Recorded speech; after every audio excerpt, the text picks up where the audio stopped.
This is the best cake I've ever made. Cookie dough is sandwiched between super soft vanilla cake layers and covered with silky smooth brown sugar frosting. And it's rich, but really not overly sweet. Try to watch this recipe tutorial without drooling all the way through it. There are quite a few parts to this cake, but I'll show you the quickest way to make and assemble it. Start by preparing the brown sugar frosting, which begins by cooking flour, milk, and salt over a medium-low heat for about 7 minutes, whisking constantly until it simmers and thickens. Add vanilla and mix that in, and then transfer the mixture to a bowl. Don't worry, we're not going to eat this until we add some more ingredients, but look how amazingly silky it is already. It needs to be this thick so that you can stir it, but it holds its texture, so it's somewhere between being liquid and solid. Cover it with plastic wrap and put it in the fridge to cool to room temperature, and it will thicken to a pudding-like consistency. Now for the cookie dough.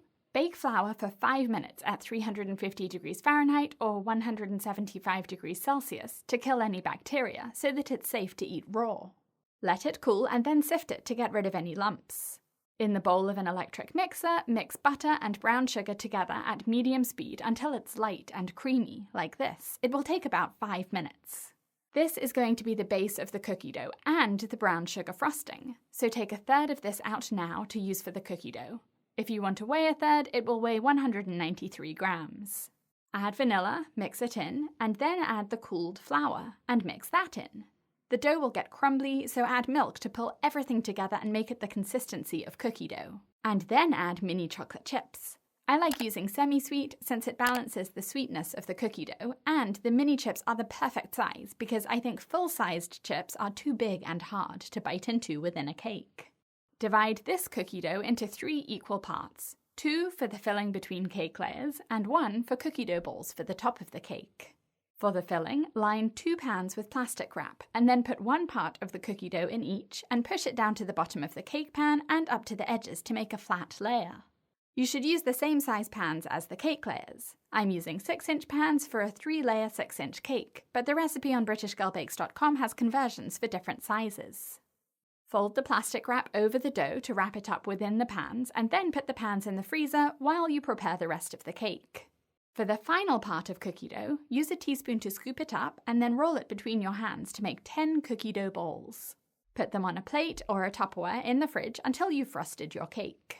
To finish off the brown sugar frosting, take the cooked flour and milk mixture out of the fridge and add it to the rest of the butter and brown sugar in the mixer.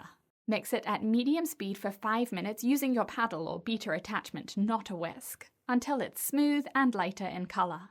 If your frosting doesn't thicken, it's either because you didn't cook the flour mixture for long enough, until it thickened, or because you added it to the butter and sugar before it cooled to room temperature so it melted the butter.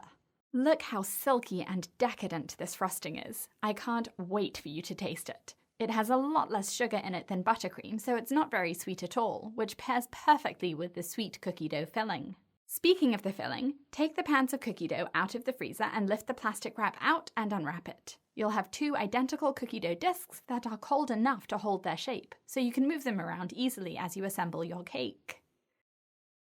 Spread a dot of brown sugar frosting onto the middle of a cake board and press your first layer of vanilla cake onto it.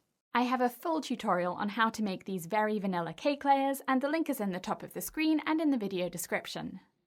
Spread a very thin layer of brown sugar frosting over the cake to act as glue to attach the first cookie dough disc, which you can lift and center on the cake because it's cold and firm. Spread another thin layer of frosting over the cookie dough to attach your next cake layer, and repeat for the next 2 cake layers. Quick trick: if you trimmed your cake layers and the cookie dough is sticking out, use some sharp kitchen scissors to cut off the excess cookie dough so that the sides of the cake are straight, which will make frosting the cake easier. Spoon the frosting onto the cake and cover the top and sides of the cake with a thin layer of frosting to trap any crumbs that come off the cake. Then spread another layer of frosting on top, which won't have any crumbs in it since all of those are stuck in the first layer of frosting.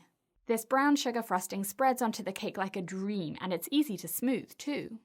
Take your cookie dough balls out of the fridge and they'll be cold and firm enough to place around the top of the cake without losing their shape. Press them gently into the frosting to attach them and ta-da! Wait about 30 minutes before serving the cake so that the cookie dough discs warm up and soften, which will make it much easier to cut through them.